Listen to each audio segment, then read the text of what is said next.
നമസ്കാരം. എല്ലാ ദിവസവും വൈകിട്ടുള്ള പോസ്റ്റ് മാർക്കറ്റ് റിപ്പോർട്ടിലേക്ക് കിടക്കാം. അങ്ങനെ നിഫ്റ്റി 3 ദിവസം ഉണ്ടാക്കിയ ആ ഒരു ഗെയിൻ കംപ്ലീറ്റ്ലി വൈപ്പ് ഔട്ട് ആയിപ്പോയി. ഏകദേശം 15 ലക്ഷം കോടി മാർക്കറ്റ് ക്യാപ്പാണ് ഇന്ന് ഒരു സിംഗിൾ ഡേ കൊണ്ട് മാർക്കറ്റിൽ നിന്ന് ഫോൾ ആയത് അല്ലെങ്കിൽ നഷ്ടപ്പെട്ടത്. കഴിഞ്ഞ 21 മാസത്തിൽ നടന്ന ഏറ്റവും വലിയ സിംഗിൾ ഡേ ഫോളാണ് ഇന്ന് മാർക്കറ്റിൽ കണ്ടത്. നിഫ്റ്റി 3.2%, 800 പോയിന്റ് വരെ. സെൻസെക്സ് 2500 പോയിന്റ് വരെ. ബാങ്ക് നിഫ്റ്റി 2000 പോയിന്റ് വരെയുള്ള ഒരു ഇടിവാണ് കണ്ടത്. പ്രധാനമായിട്ടും എന്താ ഈ ഒരു 3 ദിവസം കണ്ടിന്യൂസ് റാലിയാണ്. അന്നും യുദ്ധം ഉണ്ടായിരുന്നു, അന്നും ഈ ഒരു ക്രൂഡ് പ്രൈസ് 100-ന് മുകളിലായിരുന്നു. പക്ഷെ എന്തുകൊണ്ട് 3 ദിവസം റാലി രേഖപ്പെടുത്തി ഇന്ന് മാത്രം ഒരു വലിയൊരു ഫോള് എന്ന് ചോദിച്ചാൽ ഇതിൻ്റെ ഒരു ഉത്തരം, ഇറാൻ്റെ ഒരു ഓയിൽ ഫീൽഡ് ഇസ്രായേൽ ആക്രമിച്ചു. അമേരിക്കക്ക് വലിയ താല്പര്യം ഉണ്ടായിരുന്നില്ല ഓയിൽ മേഖലയിൽ നടത്തുന്ന ഒരു ആക്രമണം. ട്രംപ് ഇതിൻ്റെ ഒരു എതിർപ്പും പ്രകടിപ്പിച്ചിരുന്നു.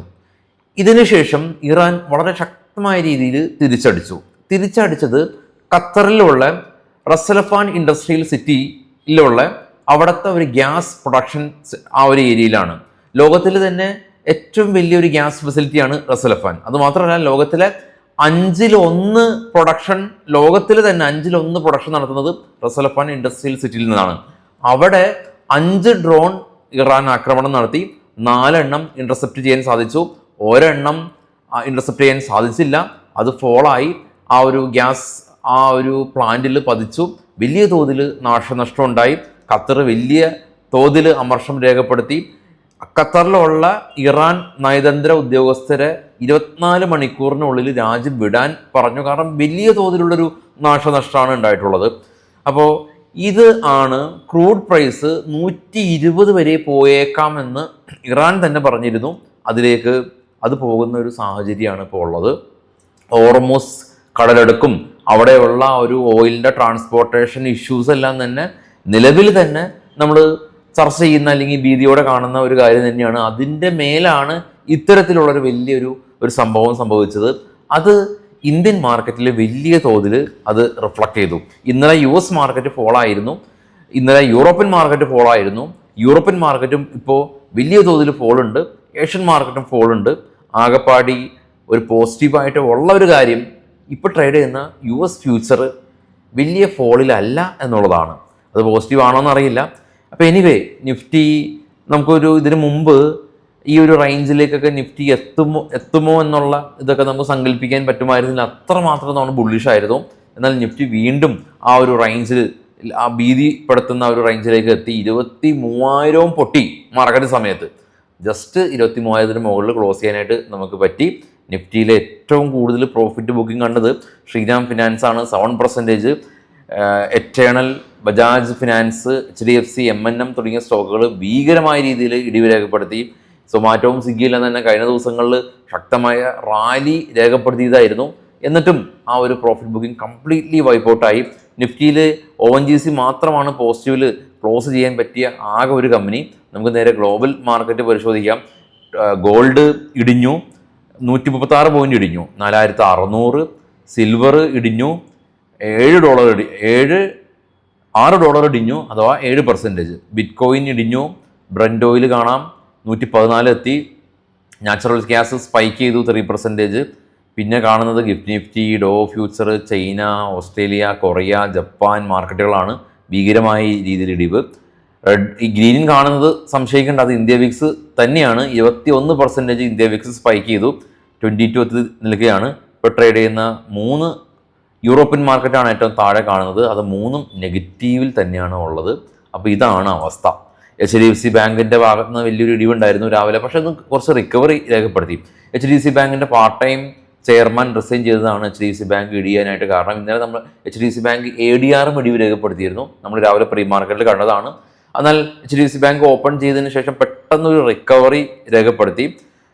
എന്നാൽ മറ്റുള്ള കമ്പനീസ് എല്ലാം തന്നെ സീവിയർ സെല്ലിംഗ് പ്രഷറാണ്. നിഫ്റ്റി 50-ൽ തന്നെ ഏകദേശം 10ഓളം കമ്പനീസ് 52 വീക്ക് ലോയിലാണ് ഉള്ളത്. അത് വിശ്വസിക്കാൻ പറ്റാത്ത ഒരു സാഹചര്യമാണ്. നിഫ്റ്റി 50-ൽ തന്നെ 10 സ്റ്റോക്കാണ് 52 വീക്ക് ലോയിലുള്ളത്. ഇതിൽ ഓയിൽ ആൻഡ് ഗ്യാസ് മാർക്കറ്റിംഗ് കമ്പനിയായിട്ടുള്ള BPCL അല്ലെങ്കിൽ ഓയിൽ ഇന്ത്യയും അല്ലെങ്കിൽ നമ്മളെ IOC എല്ലാം തന്നെ 52 വീക്കിൽ തന്നെ ലോയിലാണ് ഉള്ളത്. കഴിഞ്ഞ ദിവസം കുറച്ച് പച്ച പിടിച്ചതായിരുന്നു നമ്മുടെ IT സ്റ്റോക്കുകൾ. IT സ്റ്റോക്കിലും തീവ്രമായിട്ടുള്ളൊരു ഇടിവ് കണ്ടു. HDFC ബാങ്കും ബജാജ് ഫിനാൻസും HUലും സിപ്ലയും ബജാജ് ഫിൻസർവ് ഉൾപ്പെടെയുള്ള ബ്ലൂ ചിപ്പ് കമ്പനീസാണ് ഇന്ത്യൻ മാർക്കറ്റിൽ 52 വീക്ക് ലോയിൽ ട്രേഡ് ചെയ്യുന്നത്. പല ആളുകളും പറയാറുണ്ട് ഇതൊരു എന്താണ് ബൈ ചെയ്യാനായിട്ടുള്ളൊരു സമയമാണ്, പക്ഷേ ബൈ ചെയ്യാനായിട്ടുള്ള സമയമാണ് എന്നുള്ള സമയത്ത് ബൈ ചെയ്തിട്ട് കൂടിയും നിഫ്റ്റി താഴേക്ക് പോയിട്ടുണ്ട്. അപ്പോൾ അതുകൊണ്ട് തന്നെ മാർക്കറ്റിൻ്റെ ബോട്ടം അതാർക്കും പ്രൊഡിക്റ്റ് ചെയ്യാൻ സാധിക്കില്ല. ഇതൊരു ബൈയിങ് സമയമാണ്, എല്ലാ ആൾക്കാരും കണ്ണും പൂട്ടി ബൈ ചെയ്തോളൂ എന്നുള്ള രീതിയിൽ മാർക്കറ്റിൻ്റെ ബോട്ടം എവിടെയാണെന്ന് നമുക്ക് പറയാനായിട്ട് സാധിക്കില്ല. അപ്പം അങ്ങനെ പറയുന്ന സാഹചര്യങ്ങൾ നിങ്ങൾ ജസ്റ്റ് ഒന്ന് നിങ്ങളുടെ യുക്തി ഉപയോഗിച്ച് വിലയിരുത്തി നോക്കുക. കാരണം യുദ്ധം ഒന്ന് തീരണം, ക്രൂഡ് ഓയിൽ പ്രൈസ് സെറ്റിൽ ആവണം. അതല്ലാതെ ഇതെങ്ങനെയാണ് നിഫ്റ്റിയുടെ ഒരു ബൈയിങ് സോണാണെന്ന് പറയാൻ സാധിക്കുന്നത്? സ്റ്റിൽ ഭീതി പടർത്തുന്നതല്ല. കാരണം യുദ്ധം ഇപ്പോൾ യുദ്ധത്തിലേക്ക് കിടക്കുമ്പോൾ നമ്മൾ ഇതിനു മുമ്പ് യുദ്ധത്തെക്കുറിച്ചൊന്നും വലിയ കാര്യമായിട്ടൊന്നും ഇതിൻ്റെ ഔട്ട് ഓഫ് ബോക്സ് ഡിസ്കഷനൊന്നും തന്നെ നടത്തിയിരുന്നില്ല. കാരണം എപ്പോഴും യുദ്ധത്തിൻ്റെ കാര്യത്തിലും ചില ആളുകൾക്ക് അല്ലെങ്കിൽ പൊതുവെ ആളുകൾക്ക് രണ്ട് ചിന്ത ഉണ്ടാവും. യുദ്ധം വേണമെന്ന് ആവശ്യപ്പെടുന്ന അല്ലെങ്കിൽ അത് ആഗ്രഹിക്കുന്ന വളരെ ന്യൂനപക്ഷമായിട്ടുള്ള ആളുകൾ നമ്മുടെ ഇടയിലുണ്ട്. അല്ലെങ്കിൽ യുദ്ധത്തെ എതിർക്കുന്ന ആളുകൾ, ഒരു ബഹുഭൂരിപക്ഷം ആളുകളും യുദ്ധത്തെ എതിർക്കുന്ന ആളുകളാണ്. പക്ഷെ നമ്മളൊരു ഇതിനെ സൂക്ഷ്മമായിട്ട് പരിശോധിക്കാൻ കാണുന്നത് എന്തിനു വേണ്ടിയാണ് ഈ ഒരു യുദ്ധം? ഈ യുദ്ധം ഇറാൻ ഒരു വലിയ ആണവ ശക്തി ആയി മാറും, അല്ലെങ്കിൽ അവർ ഈ അണ്വായുധം ഉപയോഗിക്കും, അല്ലെങ്കിൽ അവർ അണ്വായുധം അവരിൽ ഇല്ല ആക്ച്വലി, പക്ഷെ അത് അവർ ഈ യുറേനിയം എൻറിച്ച്മെൻറ്റ് ചെയ്ത് അതൊരു അണ്വായുധ ശക്തിയായി ആ രാജ്യം മാറുമെന്നുള്ള ഭീതിയുടെ പുറത്താണ് യുദ്ധം. ഒരു ഒറ്റ ചോദ്യം നമ്മൾ ചോദിച്ചാൽ, നിലവിൽ ഈ ഒരു മനുഷ്യരാശി ഉണ്ടായതിന് ശേഷം ഏത് രാജ്യമാണ് ഈ അണ്വായുധം പ്രയോഗിച്ചിട്ടുള്ളത്? അമേരിക്ക മാത്രമാണ് അണ്വായുധം പ്രയോഗിച്ചിട്ടുള്ളത്. മറ്റുള്ള ഒരു രാജ്യങ്ങളും അണ്വായുധം പ്രയോഗിച്ചിട്ടില്ല. അപ്പോൾ ആ രാജ്യമാണ് വേറൊരു രാജ്യം അണ്വായുധ ശക്തിയായി മാറുന്നതിൽ ആക്രമിക്കുന്നത്. എത്ര വിരോധാഭാസമായിട്ടുള്ള ഒരു കാര്യമാണ്. അത് മാത്രമല്ല, നമ്മളുടെ രാജ്യത്ത് വേറൊരു രാജ്യത്ത് ഒരാൾ വന്ന് നമ്മുടെ രാജ്യത്ത് ഒരാളെ കൊലപാതകം ചെയ്യുന്നത് വലിയ തെറ്റാണല്ലേ? അത് നോർമൽ സിനാരിയോയിൽ അത് വലിയ തെറ്റ് തന്നെയാണ് പക്ഷെ യുദ്ധം വരുമ്പോൾ മാത്രം നമുക്ക് വേറൊരു രാജ്യത്ത് ഒരാളെ കൊല്ലാം. യുദ്ധത്തിൽ മാത്രം കൊല്ലാം. അതിൽ യുദ്ധത്തിൽ ജസ്റ്റിഫയബിൾ ആണ്. യുദ്ധം വരുമ്പോൾ വേറൊരു സ്കൂളിനെ ആക്രമിക്കാം, കുട്ടികളെ കൊല്ലാം, അല്ലെങ്കിൽ വേറെ രാജ്യത്തെ ആളുകളെ എത്ര പേരും കൊന്നാലും പ്രശ്നമില്ല. അപ്പോൾ യുദ്ധം ഈ ആളുകളെ കൊല്ലുന്നത് ജസ്റ്റിഫൈ ചെയ്യുന്ന ഒരു രീതിയിലേക്കാണ് മാറുന്നത്. ഞാൻ വീണ്ടും റിപ്പീറ്റ് ചെയ്യാം, യുദ്ധമല്ലാത്ത സാഹചര്യത്തിൽ വേറെ രാജ്യത്ത് നിന്ന് ഒരാളെ കൊല്ലാൻ സാധിക്കില്ല. എന്നാൽ യുദ്ധം വരുമ്പോഴോ കൊല്ലുന്നത് ജസ്റ്റിഫൈബിൾ ആണ് എന്നുള്ള രീതിയിലാണ് യുദ്ധത്തെ നമ്മൾ നോക്കി കാണുന്നത്. അപ്പോൾ ഇപ്പോൾ കാരണം യുദ്ധം അത്രമാത്രം നമ്മളെ ബാധിച്ചൊക്കെയുണ്ട്. സ്റ്റോക്ക് മാർക്കറ്റ് പാർട്ടിസിപ്പൻറ്റിനെ സംബന്ധിച്ച് ഇപ്പോൾ നമ്മുടെ ഹോപ്പ് പോകുന്ന രീതിയിൽ മാർക്കറ്റ് ഫോളോ ചെയ്യുന്നുണ്ട്. LPGയുടെ ഇഷ്യൂ കാരണം ഹോട്ടൽസ് എല്ലാം തന്നെ അടച്ച് പൂട്ടിൻ്റെ വക്കലിലാണ്.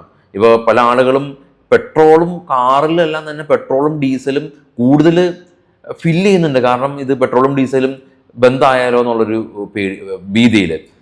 ഇതിനു മുമ്പൊന്നും തന്നെ ഇത്തരത്തിൽ നമ്മുടെ രാജ്യം അല്ലെങ്കിൽ ലോകരാജ്യങ്ങൾ ഭീതിയിൽ വന്നിട്ടില്ല. കാരണം എനർജി, ഓയിൽ, ക്രൂഡ്, LPG എന്നൊക്കെ പറയുന്നത് നമ്മളുടെ മനുഷ്യൻ്റെ സ്വാഭാവികമായിട്ടുള്ള ജീവിതത്തിന് വളരെയധികം അത്യന്താപേക്ഷിതമായിട്ടുള്ള കാര്യങ്ങളാണ്. അപ്പോൾ അതിനാണ് വലിയൊരു വെല്ലുവിളി ഉണ്ടായിട്ടുള്ളത്.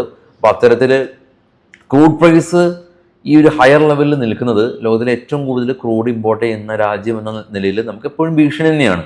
ക്രൂഡ് പ്രൈസ് കുറഞ്ഞാൽ മാത്രമാണ് മാർക്കറ്റിലൊരു സ്റ്റെബിലിറ്റി വരികയുള്ളൂ എന്നുള്ളതാണ് മനസ്സിലാക്കാൻ സാധിക്കുന്നത്. അപ്പോൾ എല്ലാവർക്കും ശുഭരാത്രി. നാളെ കാണാം.